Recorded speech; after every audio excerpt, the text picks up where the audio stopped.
bit at that. Johnny Mercer. Thank you very much. Mr. Kindle, if I can Yeah. address you. You mentioned 100,000 units a year worldwide, Yeah. 15,000 to the UK. How long is that contract for? How long is that contract it's projected not, to go it's on? not Is it year by year? It's not a contract as Right. such. So we simply supply Lariam to the wholesaler. Yep. They buy the product from us. Yeah. And then the MOD will come to them and they will buy what they want from the wholesaler. Okay. So there's no contract as such in place. Great. Are you aware of the Journal of Royal Naval Medical Service report entitled "The Adverse Effects of Mefloquine in Deployed Military Personnel"? So you said that there haven't been, understandably, because you're the drug manufacturer, there haven't been research specifically into medical personnel. Some organisations have done that. The Royal Navy has done that. Are you aware of that particular research that was released last year? Yeah, you are. So I find it quite hard to sort of marry up the statement that you just made, Dr. Nicola, of rare side effects with the data from that study, which indicated that 54% of 111 troops suffered an adverse reaction. That doesn't seem particularly rare to me. And 100% of the women suffered an adverse reaction. What would you say to data like that? Yeah. I am familiar with the paper, and having looked at it, I think, well, first of all, actually, having reached out to the MOD, it's things like that paper that would be really useful for us to discuss with them and understand their methodology. Did the MOD bring that paper to you? Sorry? Did the MOD bring that paper to you? No, they didn't, no. And as a manufacturer, is that something you would have expected to happen if you saw a set of results like that? Yeah. So the first thing I have to do, having seen that paper, is I have to, it becomes, all of those events will become reportable in our adverse event database. Sure. And our immediate reaction is that we need to contact the author to get as much information as we can about those reports. Sure. So that is already in place. Yeah. So talking specifically, sorry to interrupt you, but we are of limited time and I really want to pull a couple of these points out, so I'm sorry. But when you talk about reportable incidents, when Staff Sergeant Bales from the US killed 16 people on March 11th, 2012 in Kandahar, were you informed of him being currently using your product? I don't think I'm allowed to speak about individual cases. Okay. That's for legal reasons, I take it. Yeah. Yeah. Okay. Okay. Okay. Anything more, Johnny? Yes. So you mentioned fits within your side effects. How many times have fits been reported as such?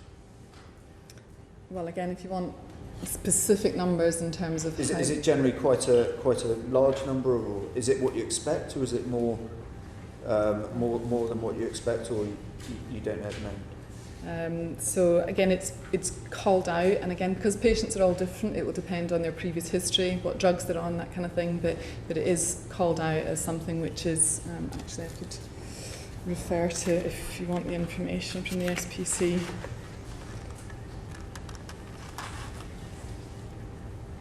I mean, seizure disorder is called out in terms of saying that patients with epilepsy, mefloquine may increase the risk of convulsions. Yeah.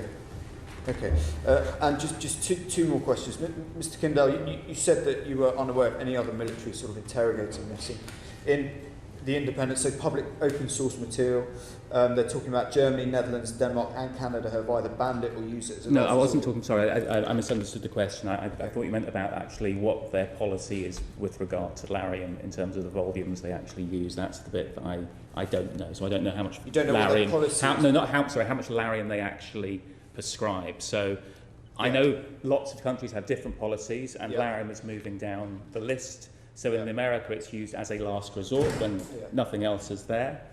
And I guess this comes back to the whole story of Lariam. And Lariam's been around for a very long time. When it first came out, it saved hundreds of thousands of lives. Yeah. As time moves on, new medications come in with similar efficacies, different side effect profiles. And that assessment gets done. And in more and more cases now, it's being used where you can't use something else, and that I think is the dialogue that's happening in other countries as well. Yeah, absolutely. And do you, I mean, finally, what would you, if you were the parent of a serviceman or woman who had pre-existing conditions and took this medication, how does that make you feel? They should have had a proper assessment. But how can they have a proper assessment when they would have to disclose to their own medical officer the fact that they had this pre-existing problem, and they might feel, for career reasons, unable to make that disclosure? Mm. Speaking for myself, I completely empathise with that position. Yeah, so I think it'd be fair to say, or certainly my general problem is absolutely not with the manufacturers. You place a product on the market, and that's the way it operates. But it should be used within those guidelines. And what we tried to wheedle out today, and I think we've been quite successful, is that if it's not used within those guidelines, like any medication that has side effects, it's going to cause adverse problems. And some families clearly feel that their lives have been quite significantly affected by this. And certainly, so I don't want you to think that I've sort of got a personal crusade against companies. It's nothing to do with that at all.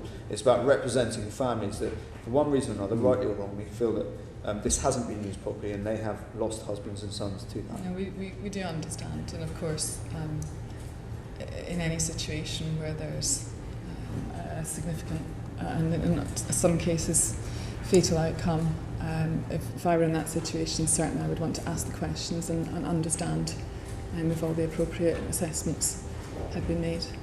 Thank you. Madeline.